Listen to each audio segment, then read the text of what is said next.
And then we'll do New Year's stuff.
Oh my god, this is so cursed.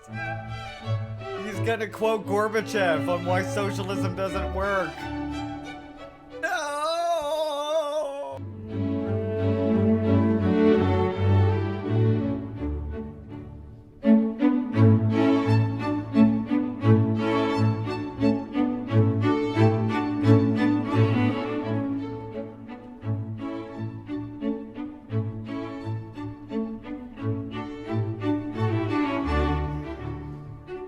Put money into Welcome education, to not Leaping prisons. Larry's Revolutionary Reading Theatre.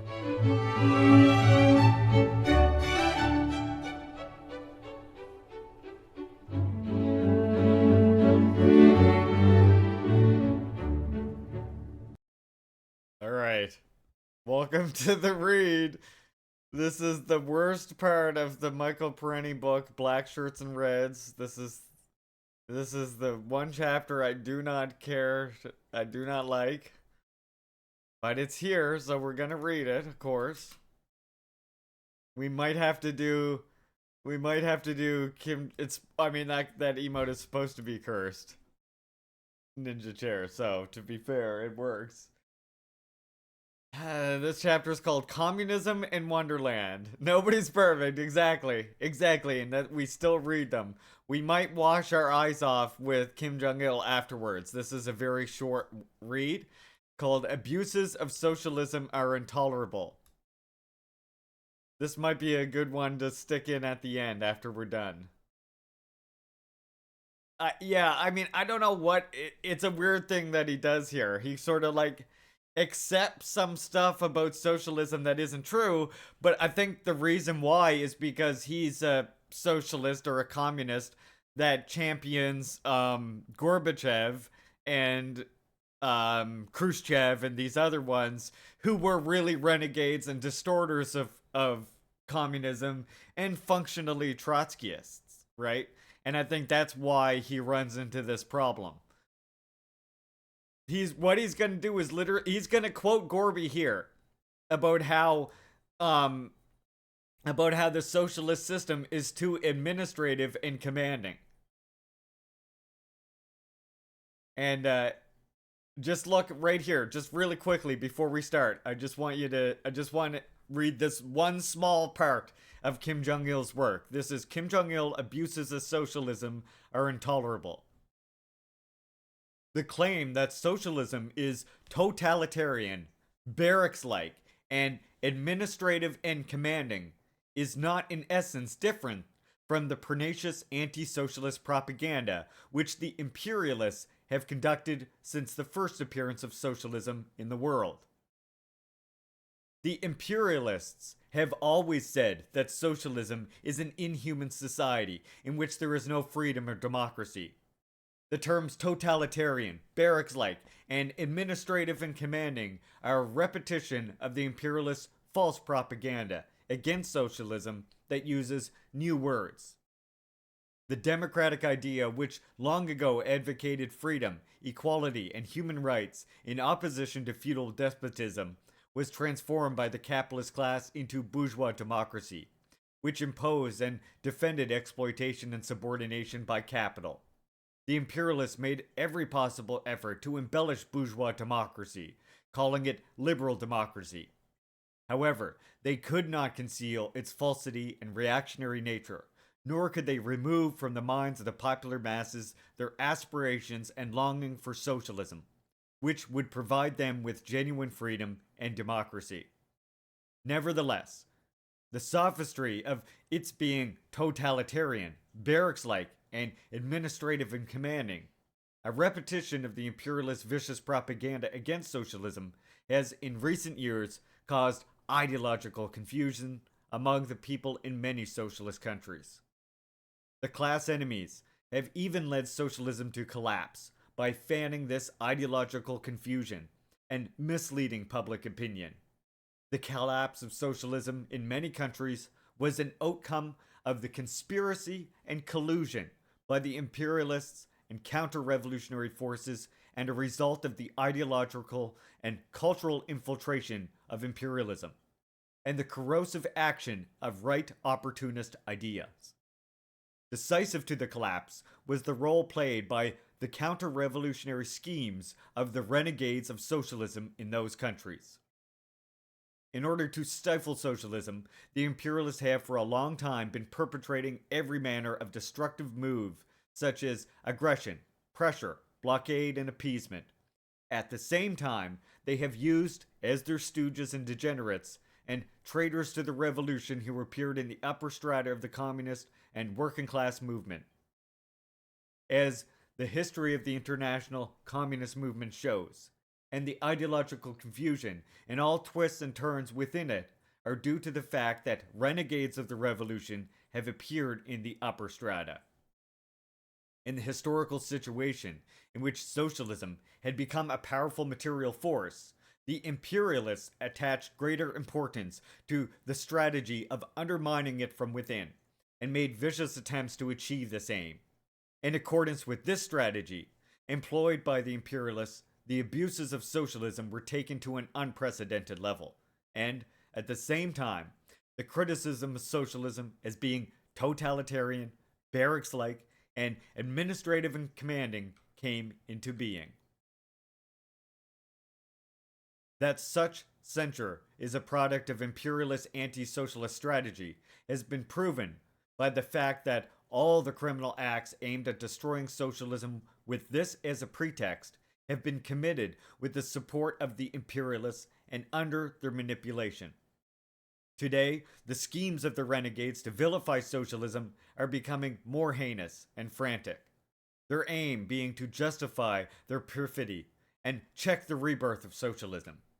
That they are defaming socialism by calling it totalitarian, barracks-like, and administrative and commanding, even now, when socialism has disintegrated and capitalism has revived in many countries, serves as clear proof that the renegades of socialism are the stooges of imperialism.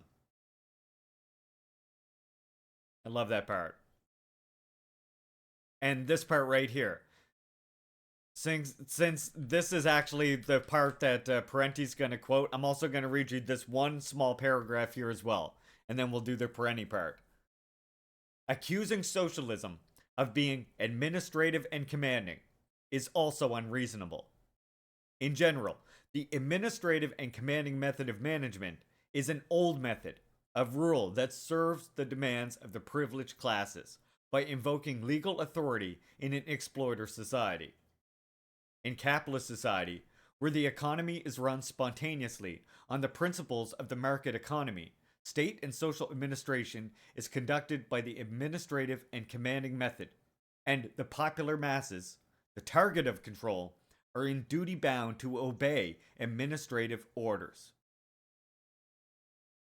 Contrary to this, in socialist society, the popular masses, who have become the masters of the state and society, hold the position of masters and play the role of masters in the administration. The fundamental characteristics of state and social administration by the popular masses are that priority is given to political work in all activities, and superiors assist those under them and cooperate with one another in a comradely manner. This is fundamentally different from the bureaucratic method of management in the old society, whereby everything was imposed in accordance with the administrative orders. The administrative and commanding method of management, which was manifested in socialist practice in the past, did not emanate from the essential nature of socialist society, but was a legacy of the exploiter society. The renegades of socialism directed the spearhead of their attack against the principle of democratic centralism, on the pretext of opposing the administrative and commanding method. Democratic centralism is an important principle in the activities of a socialist state. In socialist state activities, democracy and centralism are organically combined, and herein lies an important characteristic of socialist state activities. Those who created a chaotic situation while emasculating centralism in the name of democracy, quote unquote, destroyed socialism. And they are now openly moving towards bourgeois dictatorship.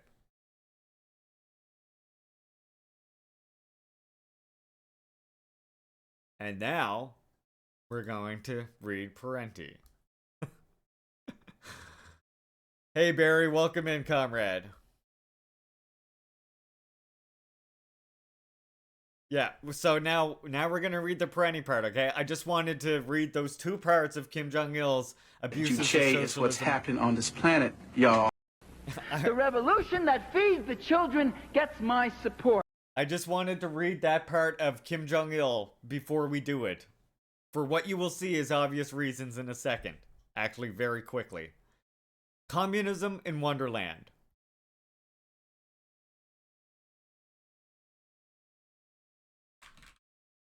The various communist countries suffered from major systematic deficiencies. While those internal problems were seriously exacerbated by the destruction and military threat imposed by the Western capitalist powers, you don't say, there were a number of difficulties that seemed to inhere in the system itself. Oh dear.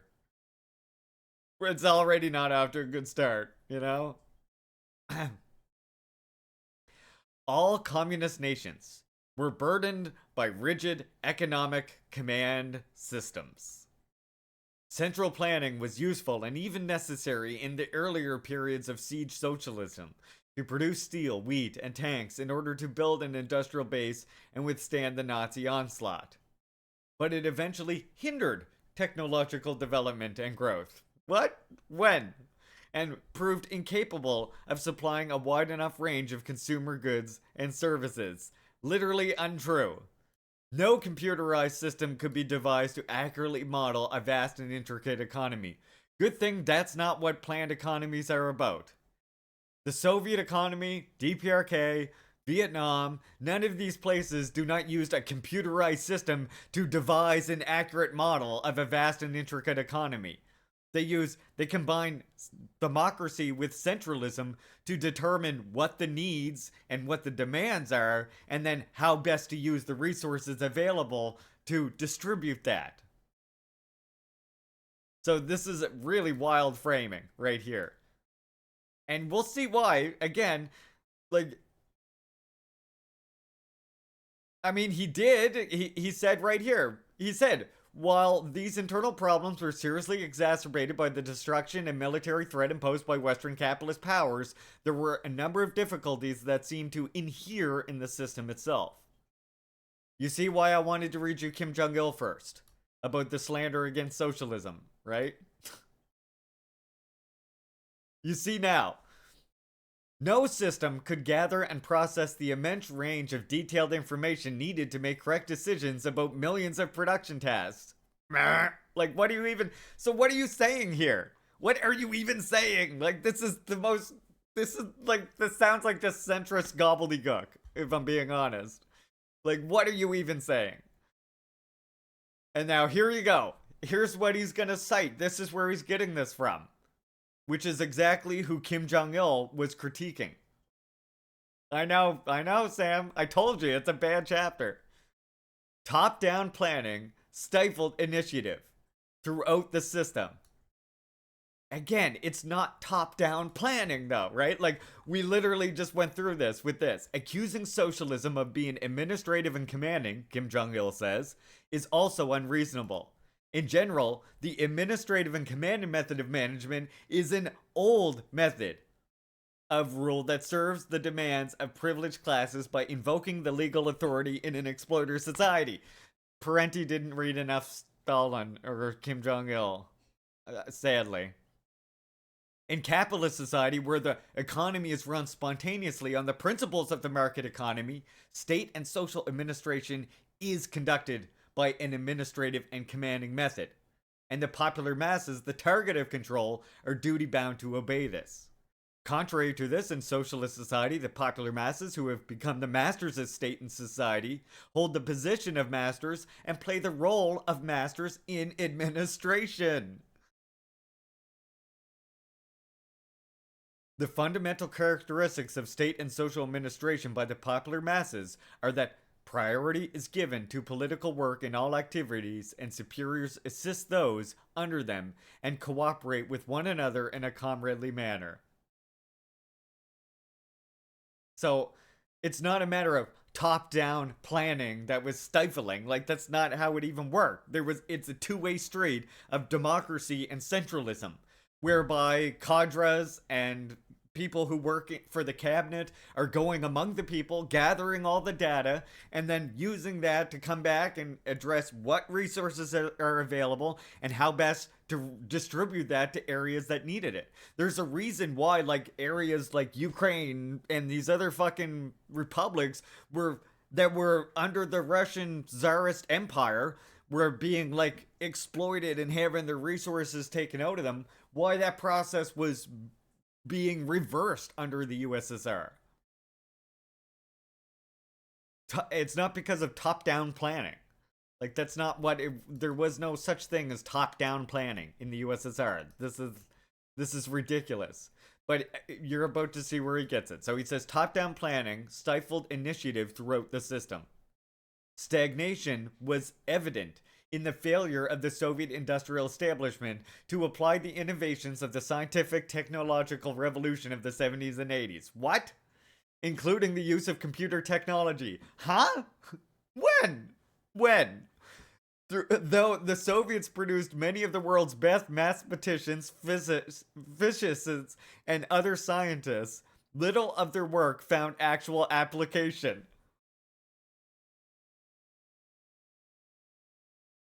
As Mikhail Gorbachev complained before the 28th Communist Party Congress in 1990, quote, "We can no longer tolerate the managerial system that rejects scientific and technological progress and new technologies, that is committed to cost effectiveness and generates squandering and waste." Yeah, that's who we should quote about his opinions on fucking Gorbachev. God. They sent the first men and women into space. Isn't that a practical application, right?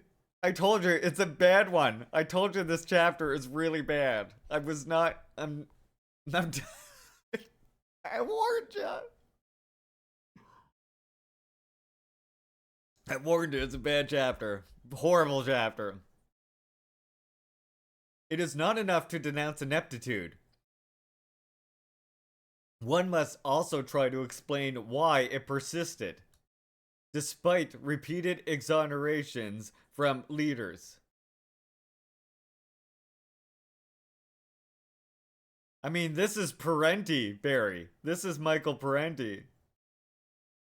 Right, Louis? Like, it's wild for this to be coming from Parenti. Like, I don't know what happened with this chapter, but it's wild to me.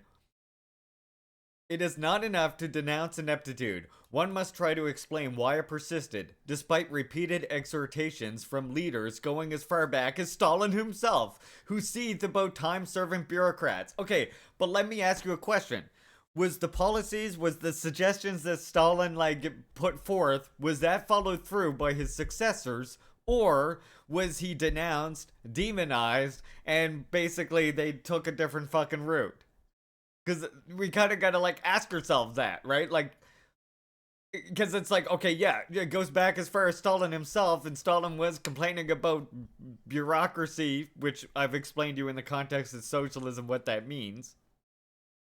But but the thing is, like, there was the de-Stalinization campaign in the secret speech that essentially threw out any suggestions or any actual work that Stalin contributed to the building of socialism. And it just, like, basically reset with Khrushchev's ideas and whoever was represented under that leadership starting from there. And then carried forward by Brezhnev and fucking Gorbachev to its logical conclusion. Yeah, it's 1997. You see the immediate effects of decommunization, and he's painting Gorby in a sympathetic light. That's what I'm saying. Like, it's wild. And it's wild to me, too, that he's, like, quoting Gorbachev like this, and then he's saying that Stalin was complaining about the bureaucrats, but, like, somehow is not able to connect these two things together. You know what I mean? Like,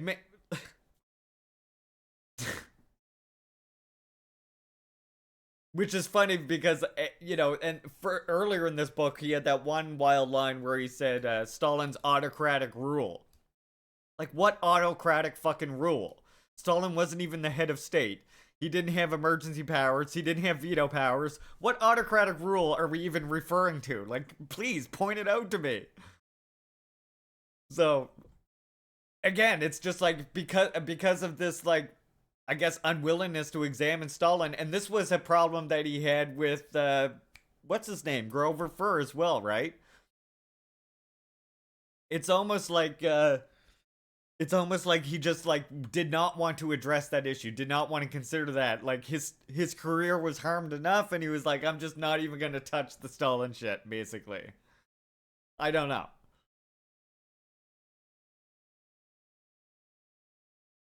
No, this is when he was fully, no, this is just Parenti, unfortunately. Yeah, he does, Moss. He does give us a China is capitalist take. Which is funny too, Moss, because at the same time, like, his solution to restaurants not producing as good of food or not being incentivized to produce a good of food is to privatize the restaurants, right? And then when China, like, privatizes the restaurants, like, I'm oversimplifying, obviously, but when China privatizes the restaurants, he goes, that's capitalist now. So it's like, what do you even want? Like, it's wild. I don't know. It's just such a strange chapter of this book. Yeah. And again, my position, I would even disagree with him there and say, no, you can have state-owned restaurants and the food can be delicious. You know, what you need is ideological education and combining that with the proper, like, material incentive, aka people's income. So that encourages people that they think, you know, that encourages people into thinking, like, okay, Parenti's kid wrote this chapter for him, yeah. It's just, I lost my train of thought because it's just so ridiculous. All right, I'll continue. An explanation for the failure of the managerial system may be found in the system itself, which created disincentives for innovation. Oh, this is gonna be painful. 1. Managers were little inclined to pursue technological paths that might lead to their own obsolescence. Many of them were not competent in the new technologies and should have been replaced. 2. Managers received no rewards for taking risks. They maintained their positions regardless of whether innovative technology was developed, as was true of their superiors and central planners. You're gonna see my solution to all of these points is exactly what I said at the beginning. Ideological education. USSR, following Stalin, who in his book economic problems of socialism in the USSR, said we need new ideology, we need new method of analyzing economic activity that is relevant to our new conditions created under socialism. That Marxism-Leninism was a system of analyzing existing capitalism and existing imperialism, and here today, in this socialist society we find ourselves in, Marxism-Leninism alone is not sufficient enough. That's what Kim Jong-il says, right? That's Kim Jong-il's criticism of why all of these things happen. Was that they were giving people the wages and stuff, yes, but they weren't giving people the ideological education so that, you know, when you work at the restaurant, for example, let's take that for example. When you're working at the restaurant, making good food for people and doing good work at the restaurant, you know, you should be trained from a very young age that whatever work you're doing, even if it is in that restaurant, is contributing to the society, is contributing to the revolution. And that they are well aware of what society was like before the revolution, what they fought for to get there, what it was before there, and what that fight cost them, you know? And that is kind of what DPRK, or that's what DPRK learned and did properly, where USSR failed in that respect. That's the real failure of USSR that Parenti, for some reason, is just not able to see. Again, look at this burger and tell me this is not delicious looking. So, like, DPRK shows that you can have state-owned restaurants, government completely owned, run restaurants. The food is delicious. The food comes quick. All of those things I've heard from all of my comrades who have been there, who have lived there, so on. Here's Jacka getting a burger in DPRK. Like, the problem isn't that it's a planned economy, or that the restaurant is part of the planned economy, or is state-owned, or anything like that. The problem is the lack of ideological education.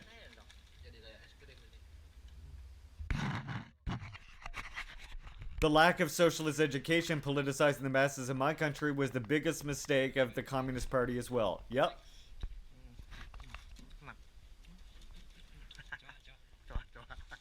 Yeah, exactly, Karina.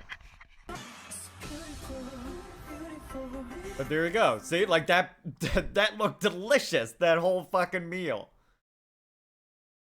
Hey, EPA, welcome back. So, like I say, my solution to all of these problems is essentially going to be like DPRK needed to step up ideological education, which is exactly what Stalin said in his work Economic Problems of Socialism in the USSR, which is a work I do highly recommend to people.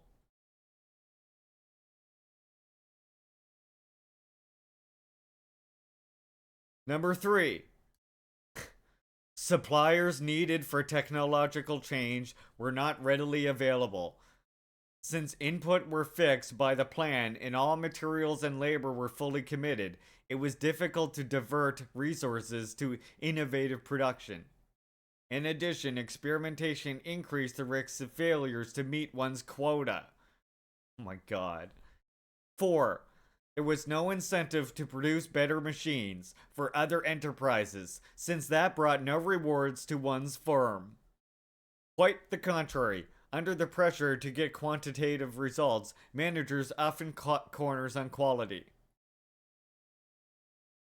Again, ideological education is still the problem here.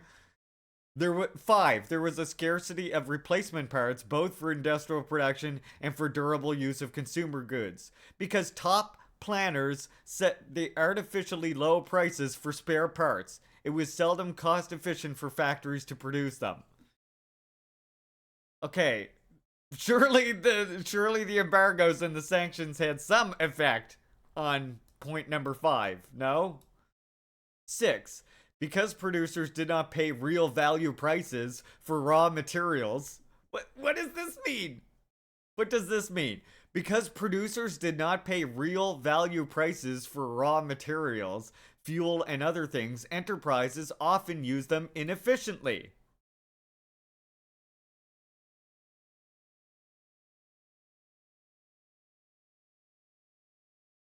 Yeah, red. Oh god, don't even get me started.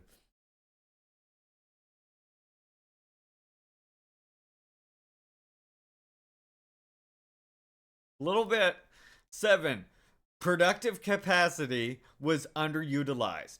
Problems of distribution led to excessive unused inventory. Because of irregular shipments, there was a tendency to hoard more than could be put into production, further adding to shortages.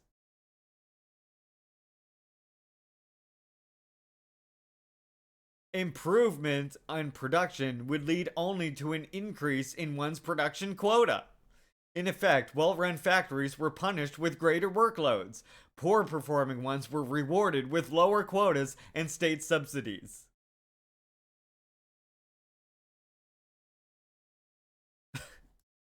God damn.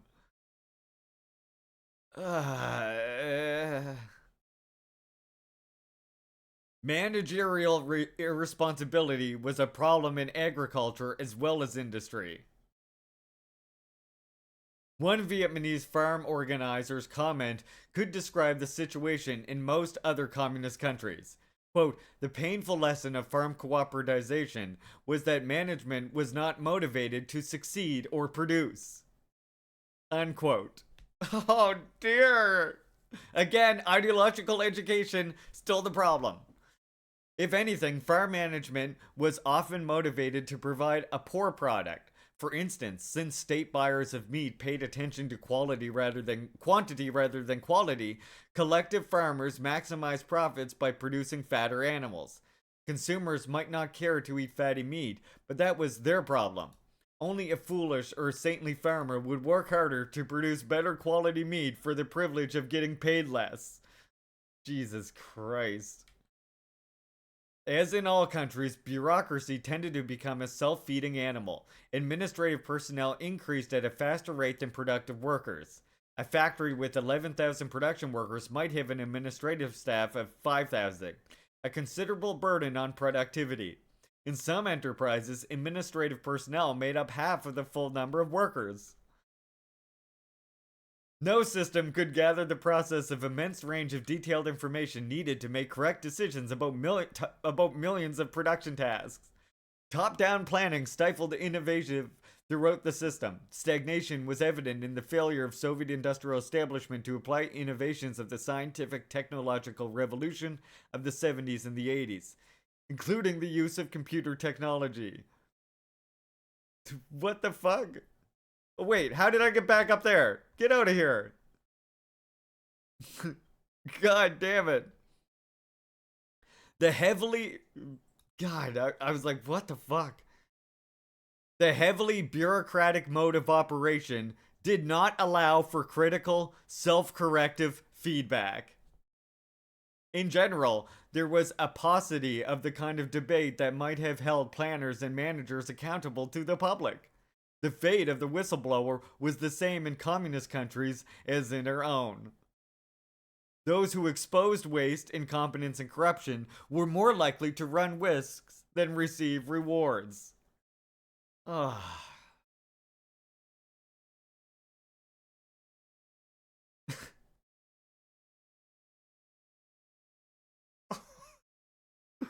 Nobody minding the store. Here we go. I hate this chapter.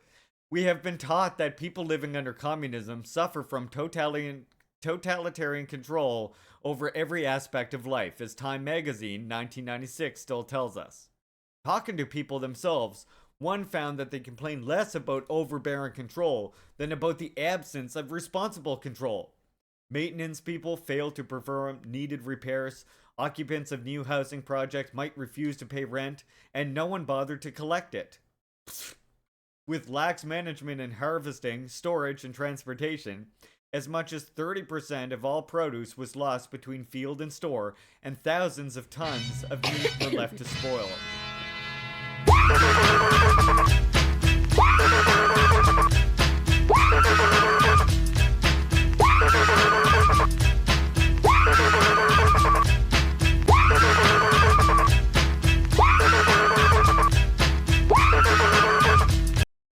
Lesbian Hot Sauce, thank you so much for the raid. Welcome in, Raiders. Hey, JFK Rotting. Welcome in. Get in here, everybody. We're streaming a special New Year's Eve type of stream. We still got many hours before New Year, so we're still doing the politics. Hey, well, welcome in, LHS. I'm ranting about how bad this chapter from Michael Parenti is talking about socialism.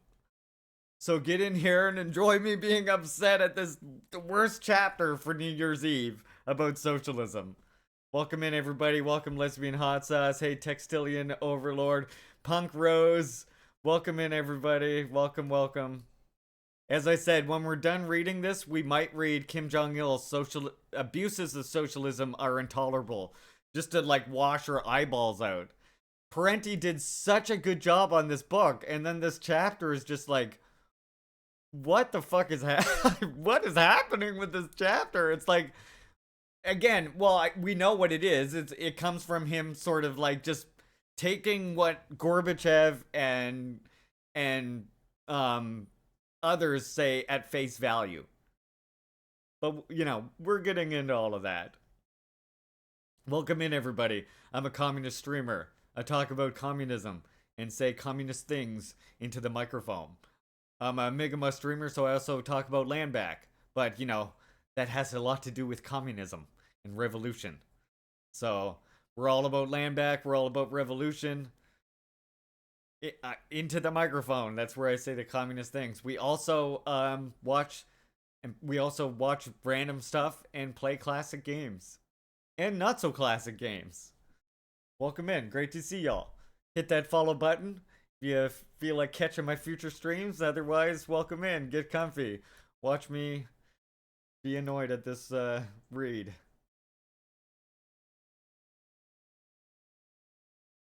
Okay. So, I'll start this part over. They're talking about problems of socialism. And again, what I was pointing out earlier in this is that the problems are all of these problems that he's mentioning, like up here, some of them are contradicting each other, can all be solved by, you know, proper ideological education. And what I mean by that, like, is, you know, in the USSR, for example, I'm only redoing the couple sentences that I left here.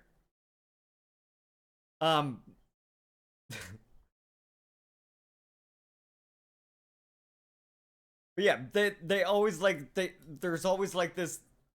I mean, he's here in this book like portraying it as like this top-down, commanding, like planned economy, which really is like a distortion of how a planned economy works, which requires democracy. It requires mass line in order to even determine what the masses need and demand so that you can begin to plan an economy to meet those demands and needs, right?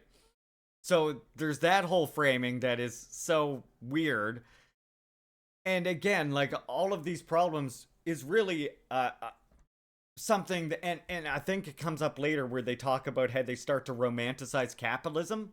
All of these things are connected to a lack of ideological education, where, you know, during the revolution and shortly after the revolution, the people that live in USSR, Cuba, or wherever, they're very keenly aware of what conditions were like before the revolution broke out, right? Because they lived it.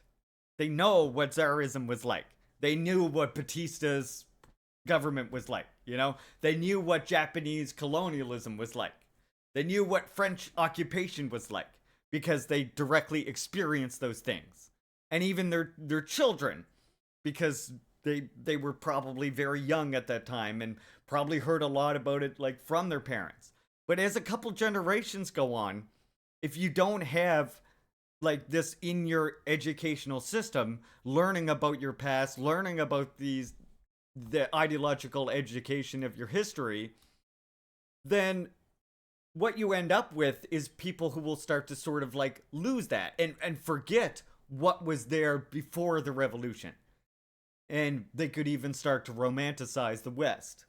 And that's really like what the problem was here. Not that there was a centralized commanding economy, because that's not how a planned economy works. Not in USSR, not in DPRK, not in Vietnam. It's not a top-down planned economy. That's not how it works. It's a democratically planned economy that combines democracy and centralism into one thing in order to try and plan an economy that like meets the collective need, instead of is an administrative like command because of the whims of the market economy, is what we have under capitalism. To say that socialism doesn't work is to overlook the fact that it did work, and it worked for hundreds of millions of people. PSA, when someone repeats the Western lies about DPRK, they are doing more than their own ignorance, as they are playing into the legacy of chorophobic McCarthyism that has been publicly aimed against the DPRK by the collective West since 1940. I mean, yo, that still works. Chorophobic still actually works.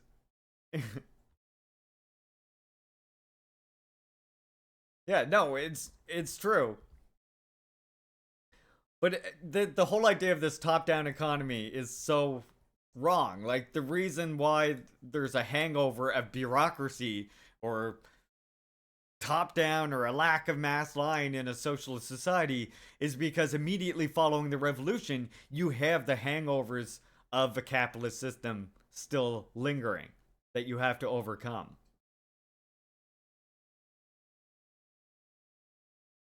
And he kind of contradicts the idea of it being this top-down economy, this top-down plan system, right here in this next part.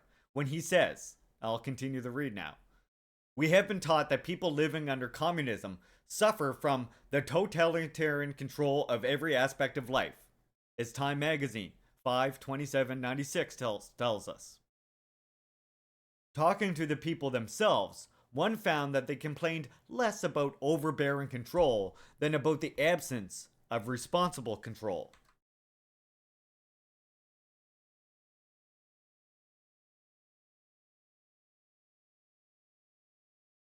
Maintenance people failed to perform needed repairs. Occupants of a new housing project might refuse to pay rent, and no one bothered to collect it. With lax management in harvesting, storage, and transportation, as much as 30% of all produce was lost between field and store, and thousands of tons of meat were left to spoil. People complained about broken toilets, leaky roofs, rude salespeople, poor quality goods, late trains, deficient hospital services, and corrupt and unresponsive bureaucrats. Corruption and favoritism were commonplace. There was a manager who regularly piffled the till, the worker who filched foodstuffs and goods from the state, stores, or supplies from factories in order to service private homes for personal gain. Again, all of that could be solved with a more militant, proper ideological education, so that people know why they're working in the restaurant for the revolution, what the revolution is for, so on and so forth. The peasants and collective farms who stripped parts from the tractors to sell them on the black market. The director who accepted bribes to place people at the top of a waiting list to buy cars. And the farmers who hoarded livestock, which they sold to townspeople at 3 times the government's low procurement price.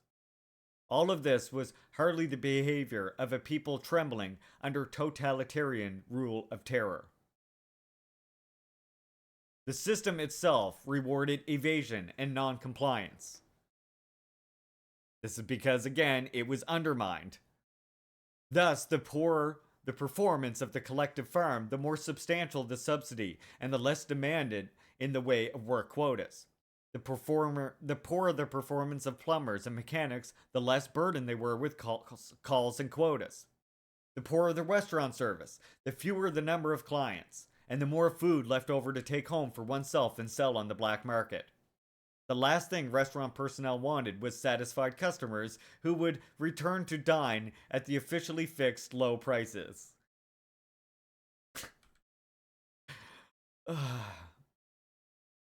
Not surprisingly, work discipline left much to be desired. There was the clerk who chatted endlessly with her friend on the telephone, while a long line of people waited resentfully for service. The two workers who took 3 days to paint a hotel wall that should have taken a few hours. The many who would walk off their jobs to go shopping. Such poor performance itself continued to low productivity and the cycle of scarcity. Jesus, Parenti, fuck off. In 1979, Cuban leader Raul Castro offered this list of abuses. Quote, the lack of work discipline, unjustified absences from work, deliberate go-slows so as not to surpass the norms, which are already low and poorly applied in practice, so that they won't be changed, in contrast to capitalism, when people in the country side-worked an exhaustingly 12-hour workday or more. There are many instances today, especially in agriculture, of people working no more than 4 or 6 hours, with the exception of cane cutters and possibly few other kinds of work. We know that in many cases, heads of brigades and foremen make a deal with workers to meet the norm in half a day, and then go off and work for the other half for some nearby small private farmer for extra income. Or to go slow and meet the norm in 7 or 8 hours, or do 2 or 3 norms in a day and report them over the days which they don't go to work. All these tricks of the trade, quote unquote, in agriculture are also to be found in industry, transportation services, repair shops, and many other places. Where there's rampant buddyism, cases of you do me a favor and I'll do you one, and pilfering on one side. Cuba Update 380. But now, this is so fucking dishonest, I will say.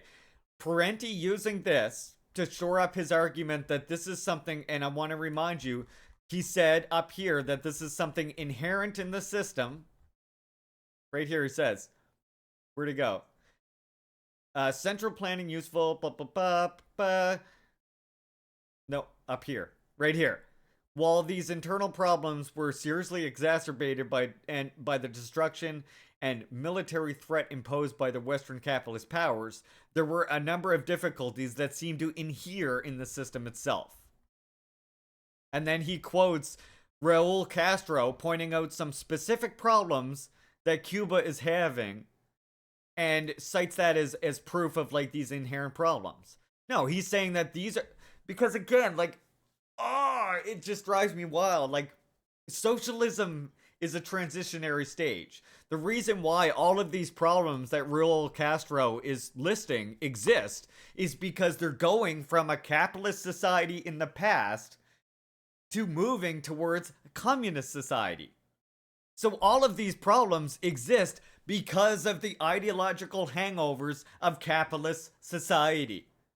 And as ideological education in Cuba continues more and more, and as the socialist system is consolidated and strengthened, these things will be overcome.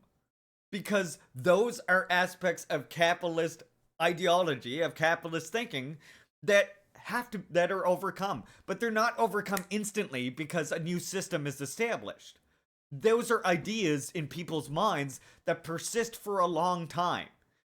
While it is true that we are a reflection of our material conditions, we are not a simple reflection of our material conditions. And this is one mistake that USSR made.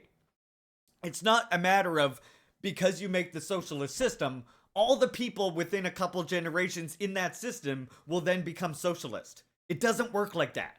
And even in capitalism, with all of these feudal ideas that persist and all of these older ideas that persist, proves that, right? So the longest part of revolution is not overthrowing the capitalists. It's not changing the property relations, and it's not developing the technology. It's not the redistribution. All of those things are extremely short in comparison to the thing that takes the longest of revolution, which is the transformation of people into socialist people. And that can't be done just by living under the socialist system. You don't just absorb it through osmosis, right? You have to have ideological education. And a very important part of revolution is to turn the whole society into a big ideological school. And that's sort of like what Parenti seems to not be understanding.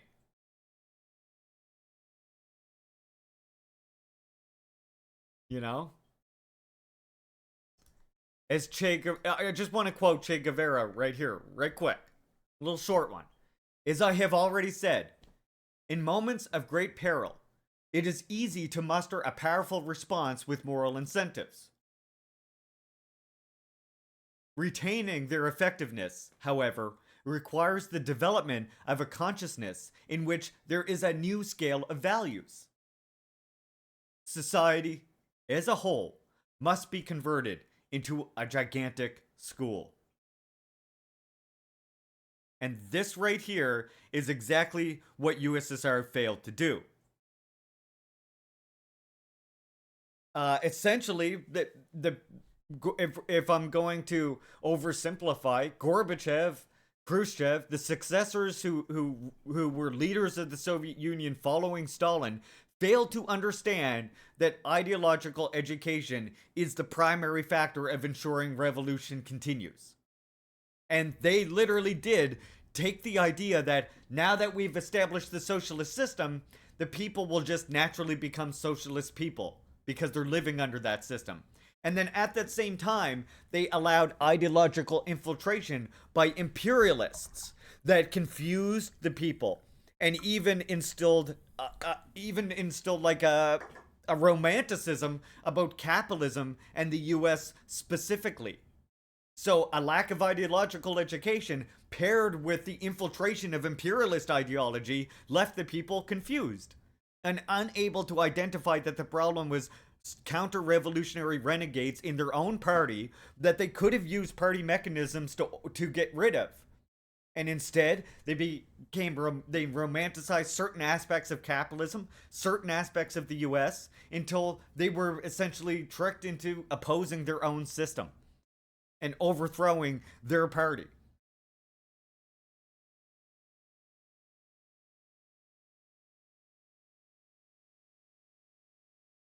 So it's wild to sort of use this as an example because, again, this isn't things that are inherent to socialism. These are things that exist in socialist society because there are hangovers of a capitalist society, and they are being worked to be overcome in the course of the revolution.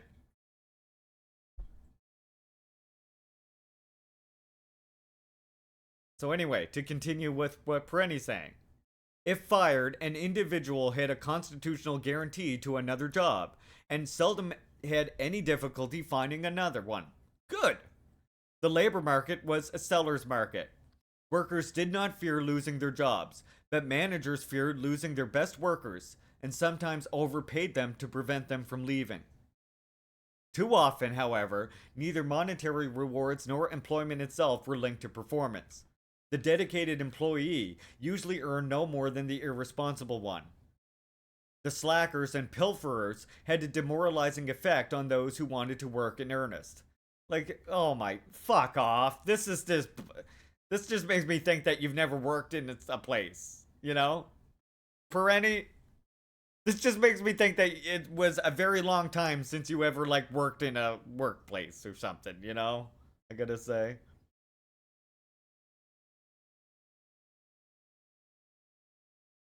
Yeah, exactly, Goober. Exactly. And that's what Parenti seems to fail to understand in this whole analysis, which is so weird to me because so much of this book is good.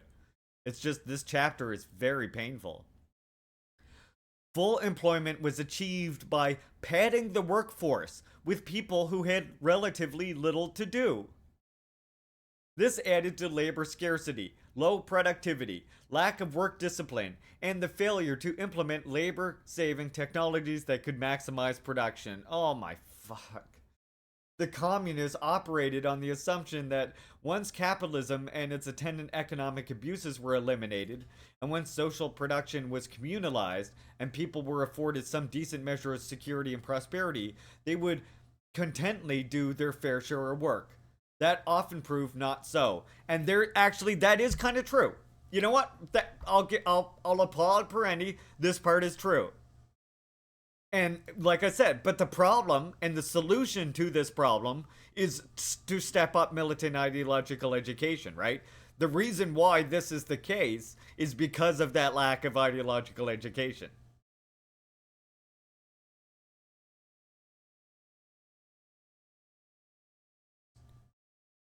And that's because they were trots. Communist economies had a kind of wonderland quality, and that prices seldom bore any relation to actual cost or value. What? Many expensive services were provided almost entirely free, such as education, medical care, and most recreational, sporting, and cultural events. Housing, transportation, utilities, and basic food were heavily subsidized. Good? Many people had money, but not much to buy with it. What is happening? High priced quality goods and luxury items were hard to come by. All this, in turn, affected work performance. Why work hard to earn more when there is not much to buy? Oh my god. Again, ideological education is the problem. Because you want a better society? Because you want to serve your people and live equally with the people around you? Like, what do you mean? Wage increases designed to attract workers to disagreeable low prestige jobs or as incentives to production only added to the disparity between purchasing power and the supply of goods.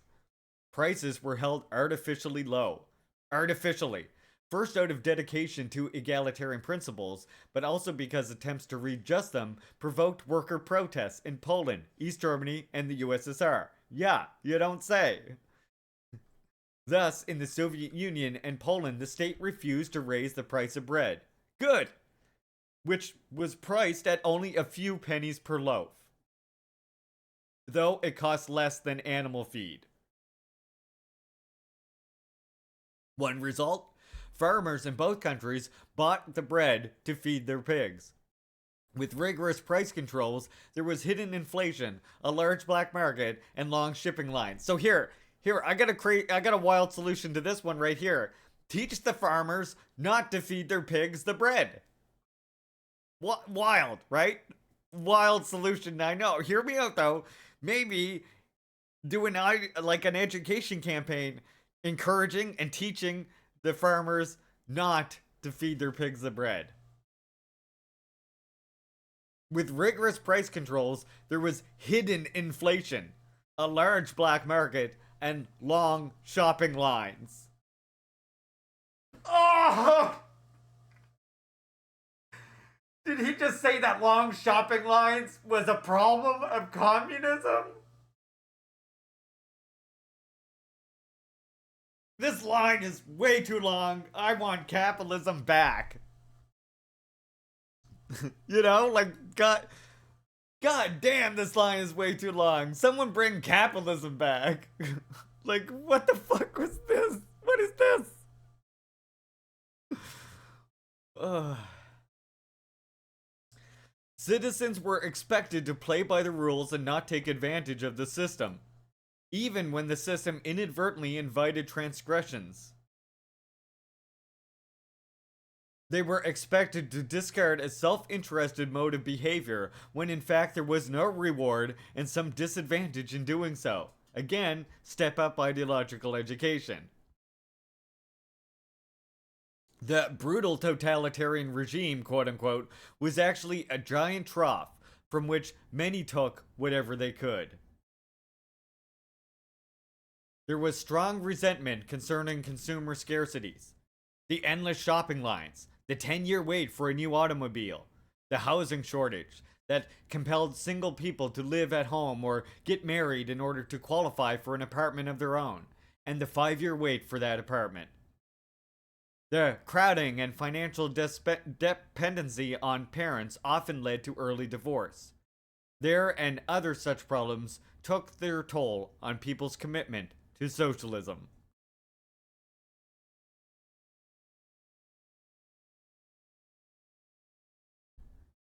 Right? EPA? I told you it's a bad chapter. Wanting it all. I listened to an East German friend complain of poor services and inferior products. The system did not work, he concluded. But what of the numerous social benefits so lacking in much of the world, I asked.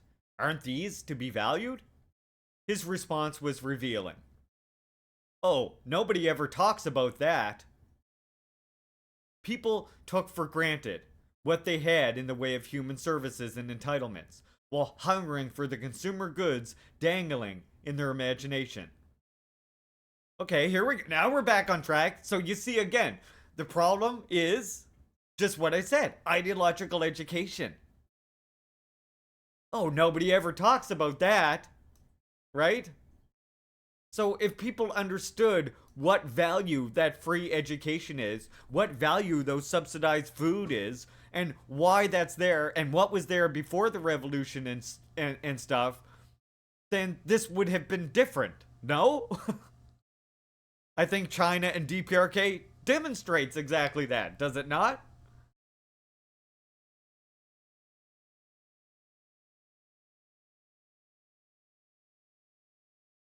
Yeah, Sam, exactly. Absolutely. The human capacity for discontent should not be underestimated. People cannot live on the social wage alone. Once their needs are satisfied, then their wants tend to escalate. Our wants become our needs. A rising living standards often incites a still greater rise in expectations. So then you educate them again.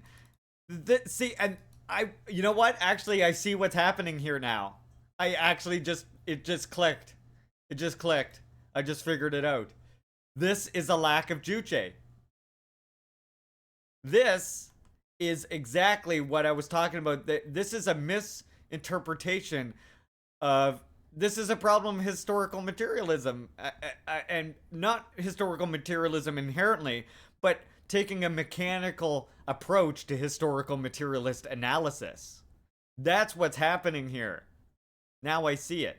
He's not taking into considerations people's ideology and the subjective factors of revolution. He's simply saying that because the living standards were rising, their expectations were rising. Not taking into consideration that, okay, while that could be true, you have to understand that you can have like an ideological education campaign that combats that, right? Because people are conscious beings, and they can like hear education, they can hear something, and they can take that into consideration, you see. And I think that's what this is. No, I think this is exactly what I was talking about. I think it's this right here. I'm gonna show you the quote. I think what we're seeing is the thing that I've pointed out to you so many times. Huey Newton. The Black Panther Party is a Marxist-Leninist party because we follow the dialectical method, and we also integrate theory with practice. We are not mechanical Marxists, and we are not historical materialists. Some people think they are Marxists when actually they are following the thoughts of Hegel. Some people think they are Marxist-Leninists, but they refuse to be creative and are therefore tied to the past. They're tied to a rhetoric that does not apply to the present set of conditions. They are tied to a set of thoughts that approaches dogma, what we call flunkyism. And further, and this is exactly the problem right here. Kim Jong-il, I think, is exactly going to say right here what the problem with Parenti's analysis is. Tell me if after what we just read, this now clicks in to you, okay? Because this is what I'm thinking. So, as soon as I read this, I thought about this quote. Although the founders of Marxism established the materialistic dialectical concept of social history by applying the general law of the development of the material world to social history, they themselves came across many problems in the practical social movement. Problems which could not be resolved only by the general law of the development of the material world. So they attempted to overcome the one-sidedness of the materialistic dialectical concept of social history, again specifically historical materialism, by advancing some theories. For example, that although social consciousness emerges as a reflection of the material and economic conditions, it reacts on these conditions. And that although politics is defined by economy, it reacts on the economy. However, the Marxist materialistic concept of history, historical materialism, is, in essence, a view on social history, which considers the common character of the motion of nature and the social movement as the main factor. This theory was unable to avoid the limitation of identifying the process of social development with that of natural history. The fundamental difference between Juche philosophy and the preceding philosophy results in the final analysis from a different understanding of man. And so I think what we're seeing here is Parenti actually making this mistake right here of using a mechanical and dogmatic interpretation of historical materialism that is only considering the motion of nature as reacting on the social movement. And I think that you can see that right here where he says, the human capacity for discontent should not be underestimated. People cannot live on the social wage alone. Once our needs are satisfied, then our wants tend to escalate, and our wants becomes our needs. A rise in living standards often incites a still greater rise in expectations. As people are treated better, they want more of a good thing, and are not necessarily grateful for what they already have. So is that just an inherent rule? Or could there be something like ideological education, like an educational campaign that combats that trend within people? Well, we know that it can, because we know that people can be educated on things that they're not educated on. Just look at people who become socialists and communists, right? So it's not an inherent rule, because people have consciousness. And so that's what I'm saying. He's just saying that because their living standards are getting better, people are inherently going to want more and more and are going to forget about before the revolution. Well, that's only true if you don't educate them about that. Again, I think as DPRK proves is if you educate them about life before the revolution, if you educate them about what the cost of revolution is, if you give them that proper ideological education, then even in the hardest times, thinking of the arduous march and the example of DPRK, even in the hardest times, the people will still struggle on for socialism. They won't demand a privatization of the economy. They won't demand friendly relations with the West, uncritically. They won't demand unilateral capitulation to imperialism. The DPRK shows that. So do every other still existing socialist country.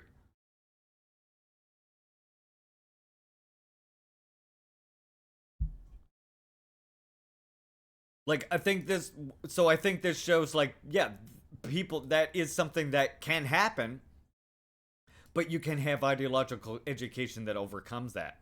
And that's the real failure. Again, like we were saying. Welcome back, Spooky. By the end of the USSR, they were educating their people in capitalist reformism, and by also large lack of education of the masses. On this, the party became retrograde. Yeah, exactly. The problem is the lack of education.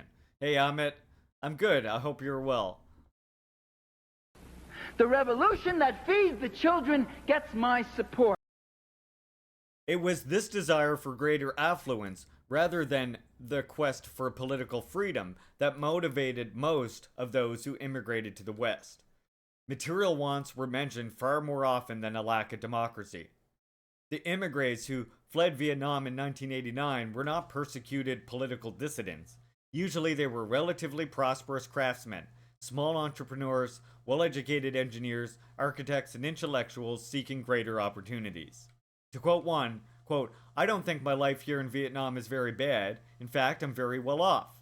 But that's human nature, to always want something better," unquote. Another testified, "We had 2 shops and our income was decent, but we wanted a better life," unquote.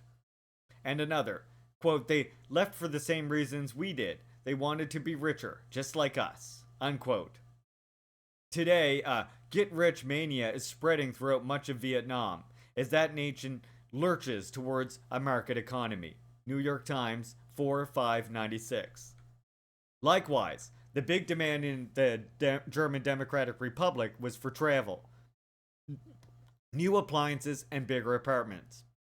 Washington Post, 89. The New York Times, 3/13/90, described East Germany as a country of 16 million who seem transfixed by one issue. How soon can they become as prosperous as West Germany? A national poll taken in China reported that 68% chose as their goal to live well and get rich, quote unquote. PBS TV report, 96. Yeah, same, Kosniak. Absolutely the same. In 1989, I asked the GDR ambassador in Washington, D.C., why his country made such junky two-cylinder cars. He said the goal was to develop good public transportation and discourage the use of costly private vehicles. But when asked to choose between a rational, efficient, economically sound, and ecologically sane mass transportation system or an automobile with instant mobility, special status, privacy, and personal empowerment, the East Germans went for the latter, as do most people in the world. Again, ideological education would literally overcome that. The ambassador added ruefully, "We thought building a good society would make good people. That's not always true." Turns out you gotta educate them too, you dink. Whether or not it was a good society, at least he was belatedly recognizing the discrepancy between public ideology and private desire. Public ideology. You need to make public ideology private ideology. That's the problem. That's literally the problem. How are you not seeing this, Parenti? In Cuba today, many youth see no value in joining the Communist Party. It's bigger now than it's ever been. And think Fidel Castro has had his day and should step aside. Oh, fuck off! No, they don't! What the fuck? He's quoting a Newsday on this saying that many youth are saying, everybody in Cuba, many youth are saying that Castro should step down. Come on! This isn't true. This isn't remotely true. People, what the fuck? People in Cuba today, every year, they still go to the city where Fidel Castro is buried, and they fucking, they pray to him. They go to the city where he's buried and pray to him every year en masse, including students. Yeah, that's what, seriously, Red, did he have to do this to get this published? What is going on? This chapter's painful as fuck. Good thing I made that Stalin emote, GG. Okay, so, sorry, that caught me off guard. In Cuba today, many youth see no value in joining the Communist Party and think Fidel Castro has had his day and should step aside. The revolutionary accomplishments in education and medical care are something they take for granted and cannot get excited about.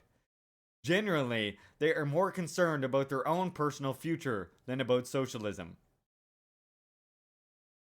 University courses on Marxism and courses on the Cuban Revolution, once over-enrolled, now go sparsely attended, while students crowd into classes on global markets and property law.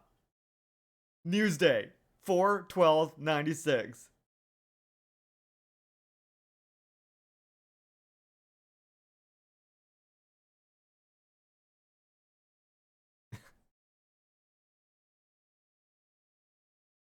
With the US blockade and the loss of Soviet aid, the promise of abundance receded beyond sight in Cuba, and the cornucopia of the North appeared ever more alluring.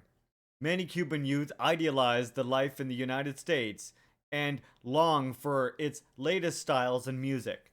Like the Eastern Europeans, they think capitalism will deliver the goodies at no special cost. When told that young people in the United States face serious hurdles, they respond with all the certainty of inexperience. Quote, "We know that many people in the States are poor and that many are rich. If you work hard, however, you can do well. It is the land of opportunity." Unquote. Monthly Review, 496.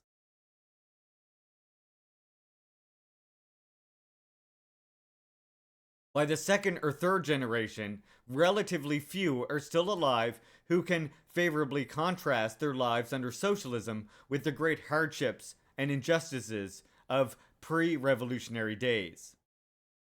As stated by one Cuban youth, who has no memory of life before revolution, we're tired of the slogans.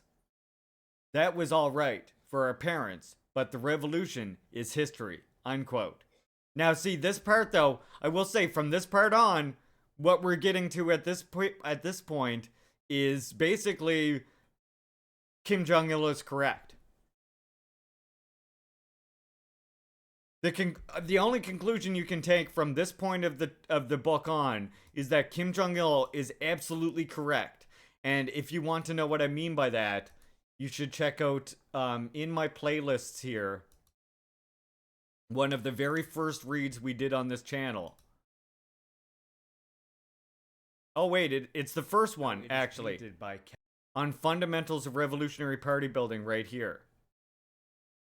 This is Kim Jong-il's critique and explanation for overthrow of socialism in the USSR.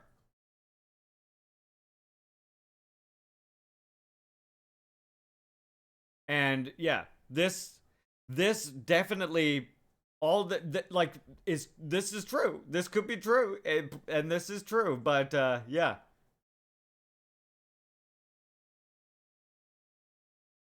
Yeah, it's K-communism. I think that's exactly what it is.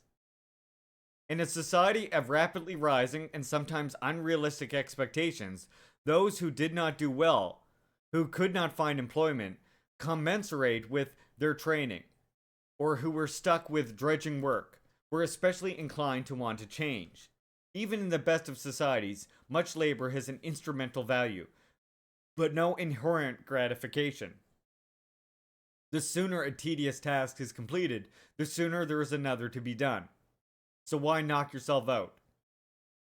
If building the revolution and winning the battle of production means performing essential but routine tasks for the rest of one's foreseeable future, the revolution understandably loses its luster. There is often not enough interesting and creative work to go around for all those who consider themselves interesting and creative people.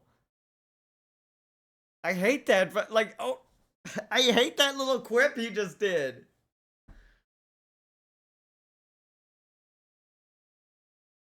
Like, let me see the Enzo emotes. I feel like that's an Enzo emote quote right there. There is often not enough interesting and creative work to go around for all who consider themselves interesting and creative people. Well, you know how DPRK got around that problem? Again, let's take DPRK as the example. You know how DPRK got around that problem is by making people feel more special, making them people feel more interested in their job. You know what I mean? So, like, for example, literally sending artistic tropes, sending artists and performers of all different types to people's workplace, to celebrate, to perform for them, to encourage them. Printing magazines of regular workers, people who work in mines, people who work on construction sites, people who work planting trees, people who work cleaning the streets. Printing these people in magazines and celebrating them. Put money into education, not prisons. The language in your video is... I pre-screened it. I think we should just link it for people. I love it. I love it, though.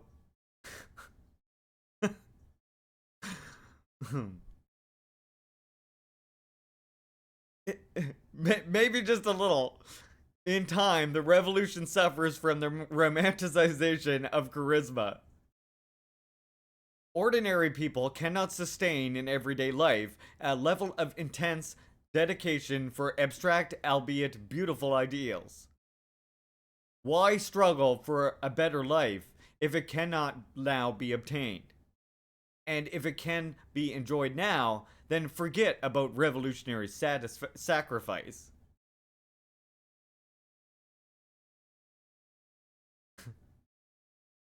Reactionism to the service. For years, I heard about the devilishly clever manipulations of communist propaganda. Later on, I was surprised to discover that news media in communist countries were usually lackluster and plodding. Western capitalist nations are immersed in an advertising culture. Western capitalists with billions spent on marketing and manipulating images. The communist countries had nothing comparable. Their media coverage generally consisted of dull protocol visits and official pronouncements, along with glowing reports about the economy and society. So glowing that people complained about not knowing what was going on in their own country. They could read about abuses of power, industrial accidents, worker protests, and earthquakes occurring in every country but their own. And even when the press exposed domestic abuses, they usually went uncorrected.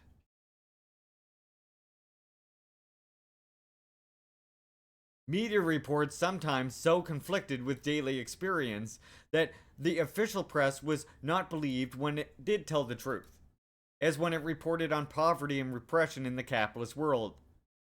If anything, many intellectuals in communist nations were utterly starry-eyed about the capitalist world, and unwilling to look at the seamier side. Again, this is after the undermining, the perestroika, the fucking capitulation to allowing imperialist ideological infiltration by Khrushchev. So that's why this is the case.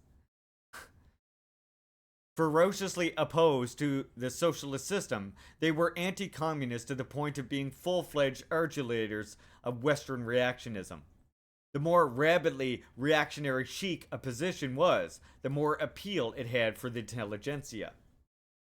With almost religious fervor, intellects maintained that the capitalist West, especially the United States, was a free market paradise of superabundance and almost limitless opportunity. Nor would they believe anything to the contrary. With complete certitude, well-fed, university-educated Moscow intellectuals sitting in their modest but comfortable apartments would tell U.S. visitors, quote, "The poorest among you live better than we," unquote. A conservative deputy editor of the Wall Street Journal, David Brooks, offers this profile of the Moscow intellectual. Quote, "He is a master of contempt and feels he is living in a world run by imbeciles. He is not unsure, casting about for the correct answers. The immediate answers are obvious: democracy and capitalism. His self-imposed task is to smash the idiots who stand in the way. He has none of the Rorocco mannerisms of our intellectuals, but values bluntness, rudeness, and arrogance. These democratic intellectuals love Ronald Reagan, Marlboros, and the South in the American Civil War." National Review, 3/2/92. Consider Andrei Sakharov Consider Andrei Sakharov, a darling of the U.S. press, who regularly praised corporate capitalism, while belittling the advances achieved by the Soviet people. He lambasted the U.S. peace movement for its opposition to the Vietnam War, and accused the Soviets of being military expansionists and the sole culprits behind the arms race. Sakharov supported every U.S. armed intervention abroad as a defense of democracy and characterized new U.S. weapon systems like the neuron bomb as primarily defensive. Anointed by U.S. leaders and media as a human rights advocate, he never had an unkind word for the human rights violations perpetrated by fascist regimes of faithful U.S. client states, including Pinochet's Chile and Suharto's Indonesia. And he directed snide remarks towards those who did. Sounds like this guy should be in a fucking gulag, but, that's just me. Call me tanky. He regularly, and by gulag, I mean re-education center, but, call me a tanky. He regularly attacked those in the West who dissented from anti-communist orthodoxy and who opposed U.S. interventionism abroad. As with many other Eastern European intellectuals, Sakharov's advocacy of dissent did not extend to opinions that deviated to the left of his own. The tolerance for Western imperialism extended into the upper reaches of the Soviet government itself. And you're still gonna quote Gorbachev about socialism. Like, what? Parenti! Why didn't you read Stalin? Why didn't you read Stalin? Kim Jong-il, why?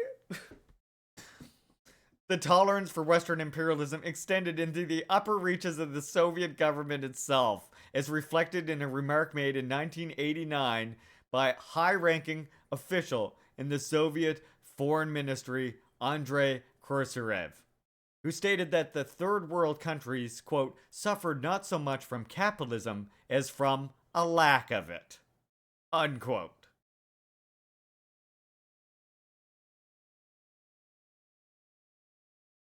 Either by design or stupidity, he confused capital, which those nations lack, with capitalism, of which they have none, of which they have more than enough to victimize them. He also claimed that, quote, none of the main bourgeois groups in America are connected with militarism, unquote. To think of them as imperialists who plunder third world countries is a, quote, stereotyped idea that should be discarded. New York Times, 1/7/89. As a system of analysis mainly concerned with existing capitalism, Marxism has relatively little to say about the development of socialist societies. That's why you need Juche. In the communist countries, Marxism was doled out like a catechism. And okay, here's where this is where it's true. And now we're back to Parenti's good again. Like, I don't know what fucking happened for most of this chapter, but now we're back. Don't worry, Parenti just woke up, everybody. He woke back up. Isn't Marxism half-baked or something? No. Not at all. Some Marxists are half-baked, like Comrade Parenti was for most of this. But now he's right about this part. And again, this is what I pointed out before, why I say Juche is so important. Because, yeah, as a system of analysis mainly concerned with existing capitalism, Marxism has relatively little to say about the development of socialist societies. In the communist countries, Marxism was doled out like a catechism. Its critique of capitalism had no vibrancy or meaning for those who lived in a non-capitalist society. Instead, most intellectuals found excitement in the forbidden fruit of Western bourgeois ideology. In looking to the West, they were not interested in broadening the ideological spectrum, a desirable goal, but in replacing the dominant view with a rightist anti-communist orthodoxy. They were not for an end to ideology, but for replacing one ideology with another. Without hesitation, they added their voices to the chorus singing the glories of the free market paradise. Hey Lainey, welcome in. Great to see you, comrade. We're just reading the most cursed chapter Comrade Parenti has ever written. Thankfully, you're just catching the end of it when he's starting to wake back up from this weird like whatever this was.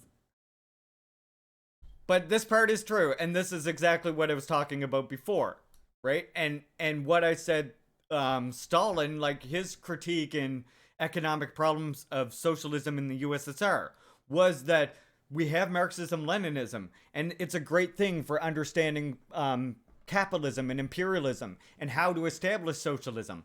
But Marxism-Leninism has very little relevance to our new developments in a socialist society, as do our means of analyzing economic development. And so we need to develop new means of doing this. And as we know, because of the de-Stalinization campaign, those suggestions made by Stalin were essentially just forgotten. Like, that work of his, Economic Problems of Socialism in the USSR, was just like thrown in the trash and never taken seriously, because he died shortly after writing it, and the whole de-Stalinization campaign and everything else went forward. So they never did that. They never implemented that. And that's exactly what Juche is, right? Juche emerges to understand the new conditions under socialism. So that's the one problem that would have overcome this. And then the second one here is, what the fuck are they doing allowing all of these anti-communist intellectuals to just run amok in their society? This is what I'm saying about they're allowing this imperialist infiltration, this imperialist cultural and ideological infiltration. They're just like allowing all of these intellectuals to run amok saying stuff like this. Like, third world countries suffer not so much from capitalism as from a lack of it. Like, yo, if you say that, like, you need to go learn something, you know? Like, that person needs to go back. Clearly, that person needs to go back to school. You know, like, something's fucking wrong there. And then the same intellectual says this. Again, in a socialist society, he says, he also claimed that, quote, none of the main bourgeois groups in America are connected with militarism. To think of them as imperialists who plunder third world countries is as stereotyped idea that should be discarded. Like, someone from the party should come up behind you, tap you on the shoulder, you know, someone in your job, and be like, I think you should, you need to go learn, you know, like, you gotta go back to school. If you call that a gulag, call it a gulag, I guess. But you gotta go back to school at that point. Like, you're parroting Nazi shit. But those are the type of intellectuals that were just like running amok in the USSR, like Sakharov and others. And so he is completely right here when Parenti says, as a system of analysis mainly concerned with existing capitalism, Marxism has relatively little to say about the development of socialist societies. In the communist countries, specifically, you know what? I'm not even going to say this. This is wrong, Parenti. Not in the communist countries. In Eastern Europe, specifically. In Eastern Europe, Marxism was doled out like a catechism. Its critique of capitalism had no vibrancy or meaning for those who lived in a non-capitalist society. Instead, most intellectuals found the excitement in the forbidden fruit of Western bourgeois ideology. In looking to the West, they were not interested in broadening the ideological spectrum, a desirable goal, but in replacing the dominant view with a rightist, anti-communist orthodoxy. They were not for the end to ideology, but for the replacing of one ideology with another. Without hesitation, they added their voices to the chorus singing the glories of the free market paradise. So why were they allowed to work like that? Why were the fascists allowed to have their newspapers like that? You see, that's what I'm saying.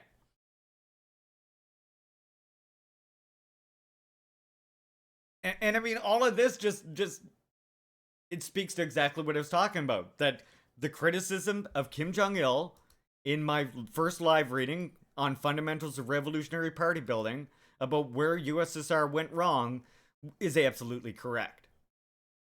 These people should not have been ideological intellectuals. The fact that they were in these positions is a problem. Clearly. Heavily subsidized by Western sources. I've got some literature in my car that will change your whole way of thinking. Thanks for the reading and analysis, comrade. Less than 3. Spaceman J. Francis, thank you so much. Wow, resubbing for another 12 months. Been here for 14 months. Thank you so much for your support, comrade. Enjoy your hot dog cake. Thank you, thank you. Appreciate you supporting the stream. keeping us going.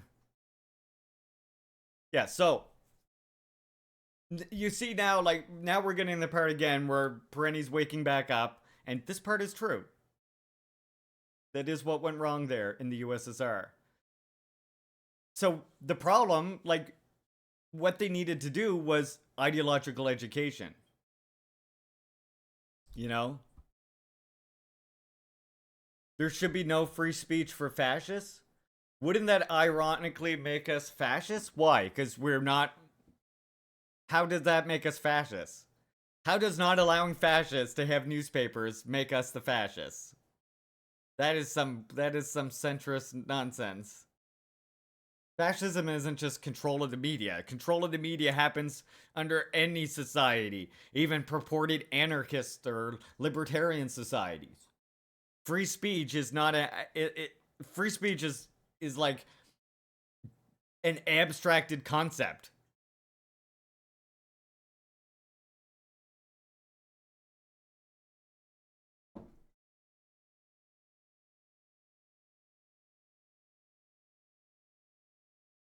Yeah, I agree. Hey, dude, don't pile on. Our comrade here might not have the same understanding as us on fascism and stuff, and that's okay. Everybody's starting from a different starting point. Hell, a lot of you, when you first read this chapter by Parenti, probably thought a lot of these criticisms made sense, didn't you? And what now? What of it now?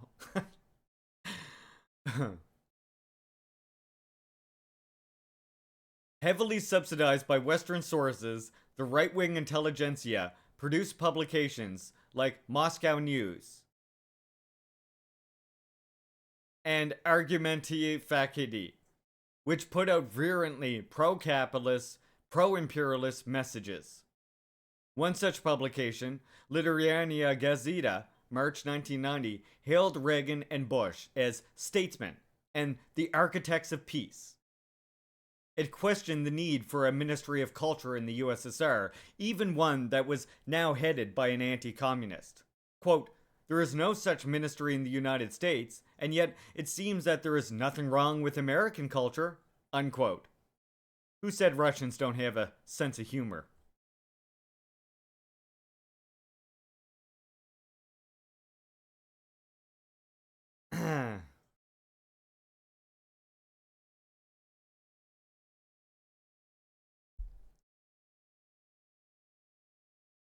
With the decline of communist power in Eastern Europe, the worst political scum began to float to the surface. Nazi sympathizers and hate groups of all sorts, though they were not the only purveyors of bigotry. In 1990, none other than the Polish Solidarity leader Lech Walesa declared that, quote, a gang of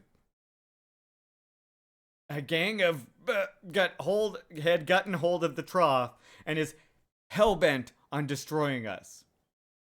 Later on, he maintained that the comment did not apply to all Jewish people, but only those who, quote, who were looking out for themselves while giving not a damn about anyone else, unquote. Nation, 9/10/1990. The following year, in Poland's post-communist presidential election, various candidates, including Walesa, outdid each other in their anti-Semitic allusions.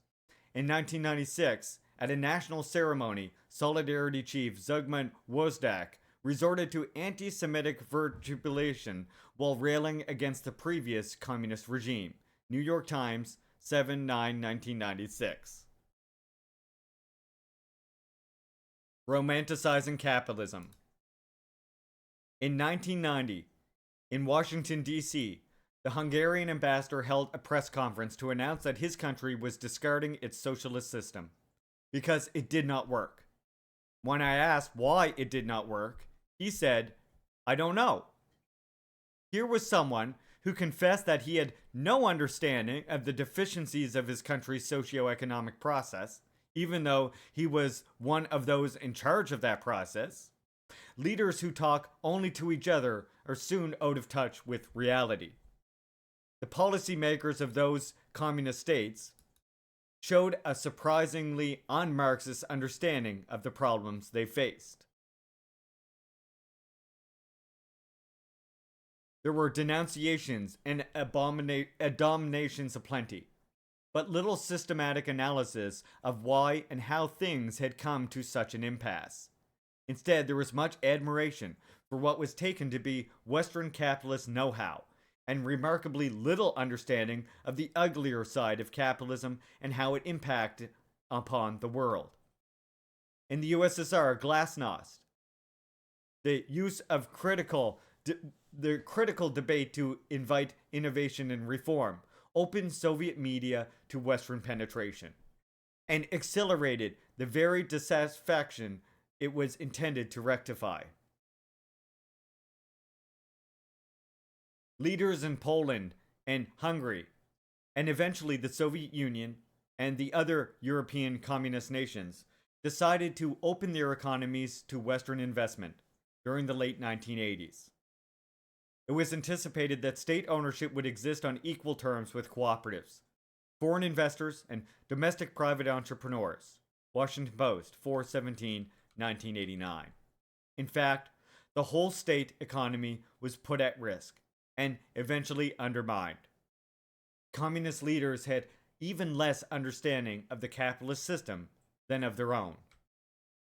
Most people living under socialism had little understanding of capitalism in practice. Workers interviewed in Poland believed that if their factory were to be closed down in the transition to the free market, the state will find us some other work, quote unquote. New York, 11/13/1989. They thought they would have it both ways. In the Soviet Union, many who argued for privatization also expected the government to continue providing them with collective benefits and subsidies. One skeptical farmer got it right.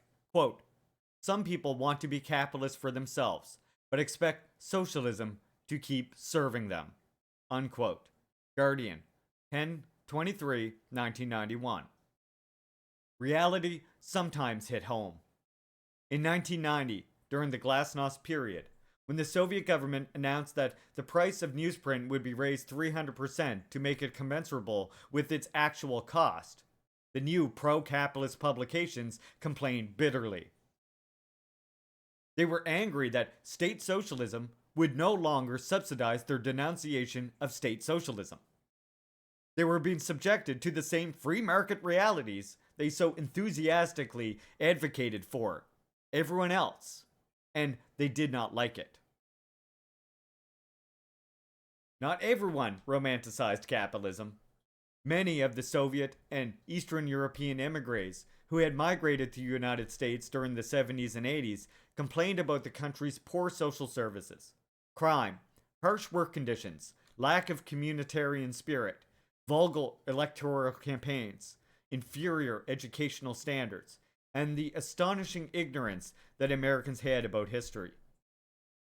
They discovered that they could no longer leave their jobs during the day to go shopping, that their employers provided no company doctor when they fell ill on the job, that they were subject to severe reprimands when tardy, that they could not walk the streets and park late at night without fear, that they might not be able to afford medical services for their family or college tuition for their children, and that they had no guarantee of a job and might experience unemployment at any time. Among those who never emigrated were some who did not harbor illusions about capitalism. In fact, numerous workers, peasants, and elderly were fearful of the changes ahead and not entirely sold on the free market ideology. In 1989 survey in Czechoslovakia found that 47% wanted their economy to remain state-controlled, while 43% wanted a mixed economy, and only 3% said they favored capitalism. New York Times, 12/1/1989. In May 1991, a survey of Russians by the U.S. polling organization found that 54% chose some form of socialism, and only 20% wanted a free market economy such as in the United States or Germany. Another 27% elected for a modified form of capitalism as found in Sweden. Monthly Review 1294. Still, substantial numbers, especially among intellectuals and youth, and the two groups who know everything, opted for the free market paradise, without the faintest notion of its social costs. Against the inflated imagination, reality is a poor thing. Against the glittering image of the West cornucopia, the routinized, scarcity-ridden, and often exacerbating experiences of communist society did not have a chance. It seems communism created a dialectical dynamic that undermined itself. It took semi-fuel devastated, underdeveloped countries and successfully industrialized them, bringing a better life for most. But this very process of modernization and uplift also created expectations that could not be fulfilled. And again, this could have been mitigated with proper ideological education. Many expected to keep the securities of socialism overlaid with capitalist consumerism, as we shall see in subsequent chapters. They were in for some painful surprises. One reason siege socialism could not make the transition to consumer socialism is that the siege was never lifted. As noted in the previous chapter, the very real internal deficiencies within communist systems were exacerbated by unrelenting external attacks and threats from the Western powers. Born into a powerfully hostile capitalist imperialist world, communist nations suffered through wars, invasions, and an arms race that exhausted their productive capacities and retarded their development. The decision by Soviet leaders to achieve military parity with the United States while working from a much smaller industrial base placed a serious strain on the entire Soviet economy. And actually, them giving that up was a serious mistake, by the way, that allowed the US to feel even more free in interfering in Soviet society. That they gave up that military parity. That they gave up, and by military parity, what we mean is proper defensive tactics and equipment, right? The very siege socialism that allowed the USSR to survive made it difficult for it to thrive. And again, I disagree, because look at DPRK today. It's still in that siege socialism. It is sieged on all sides by enemies, essentially. And look at its development. Look at the recent regional 20x10 policy. Look at the resort that they just fucking opened for everybody. Look at all of the villages that keep getting built. Look at the factories in every single region and county that is being built. It shows that part's not true. Siege socialism can thrive, but you need to educate the people. You need to ensure that the people are the masters of state and society, and that the people in government are the servants for them. And that's how you guarantee this. Perestroika, the restructuring of social economic practices in order to improve performance, was intended to open up and revitalize production. Instead, it led to the unraveling of the entire state socialist fabric. And yeah, that's actually right there, that's true too. Perestroika was a mistake. In the context of the USSR, where they had already gone through the period of the new economic policy, and had moved beyond that in their relations of property, had no need for perestroika. Perestroika is what undermined the socialist economy. It was the beginning of the end. It was the accelerating factor that allowed the renegades within the party and allowed the enemies from without the party to accelerate and finalize the overthrow of USSR a few decades after its implementation. So yeah, he's right about that part. He's completely right about this part right here. Perestroika, the restructuring of social economic practices in order to improve performance, was intended to open and revitalize production. Instead, it led to the unraveling of the entire state socialist fabric. Thus, the pluralistic media that were to replace the communist monopoly media eventually devolved into pro-capitalist ideological monopoly. So what does that tell you, comrades? What is our solution then? If we have a socialist society, and if because of the unrelenting external pressure and because of counter-revolutionary internal trends, if that means that whenever pluralistic media is allowed, that the pro-capitalist, fascist, ideological monopoly begins to emerge, what does that tell you about what we have to do with media? Because that tells me that what we have to do is maintain strict worker control over media. That we have to ensure that the fascists, the reactionaries, the renegades of socialism, the previous bourgeoisie, those who want to link up with the bourgeois imperialist powers around the world, they don't have a voice. We have to seize the means of streaming. Exactly. Laney knows what's up.